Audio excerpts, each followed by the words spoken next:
Hello বন্ধুরা, আজকে আমি তোমাদের সাথে শেয়ার করব। তোমরা দেখতেই পাচ্ছ তোমাদের সামনে রাধা গোবিন্দের মূর্তি। তো এই মূর্তিগুলো আমাদের মামা শ্বশুরবাড়ি তিলুরি, নাম নিশ্চয়ই শুনেছো। আমরা এবছর আজ 11 বছর বিয়ে হয়েছে, সত্যি যাওয়ার সুযোগ পাইনি। বলে না ভগবান না টানলে যাওয়া হয় না।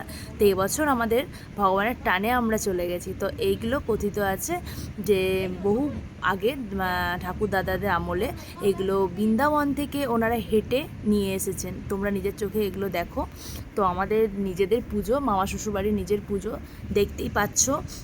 এগুলো নিয়ে যাওয়া হচ্ছে রাধা মাধবকে দোলনায় দোল খাওয়ানো হয়, হোলির দিন বার করা হয়। তো প্রত্যেক বছরের ন্যায় এবছরও চলছে মামা শ্বশুরবাড়িতে হোলির এই পর্বটি।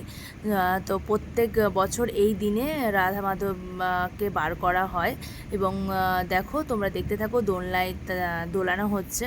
তো এগুলো কিন্তু একদম বৃন্দাবন থেকে আমাদের ঠাকুর দাদারা পুরো হেঁটে হাঁটা পথ দিয়ে নিয়ে এসেছেন। স্বপ্নান্তরে ওনাদের স্বপ্ন আদেশে নিয়ে আসা একদম।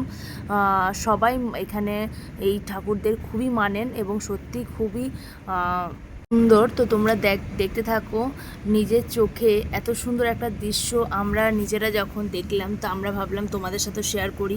অনেক দিন পর আমরা গেলাম। এখানে হোলি উৎসব খুব সুন্দর পালন করা হয়। তোমরা দেখো, অনেকেই জানো হয়তো, এখানে তিলুরি যারা থাকো আশেপাশে তারাও জানবে যে কতটা সুন্দরভাবে এখানে হোলি উৎসব হয়, দোল উৎসব হয়।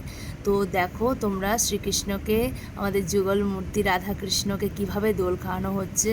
মানে একদম সামনের থেকে দেখে চোখে জল চলে এসেছিলো। মানে এতটাই যে বৃন্দাবন থেকে হাঁটা পথে আনা আমাদের রাধা মাধব। তো তোমরা দেখতে থাকো এবং জানিও যে তোমাদের কেমন লাগলো আমাদের এই যে গোপালকে। সবাই কিন্তু জানিও। তো এই দেখো আমাদের হোলি দোল উৎসব কত কীভাবে পালন করা হয়। খুব আনন্দ, খুব মজা পেয়েছি এবছর। খুব ইচ্ছে ছিল, প্রত্যেক বছর শুনেছি যে খুব ভালো হয় তিরুপতিতে। তো এবছর দেখতে পাচ্ছ কতটা এরকম প্রত্যেকটা দলে দলে লোক যায় এবং এটি হয় বিকেলবেলা। সকালবেলায় বসন্ত উৎসব পালন করা হয়, সব বাচ্চারা যায়। তো তোমরা কেমন লাগছে জানিয়ে।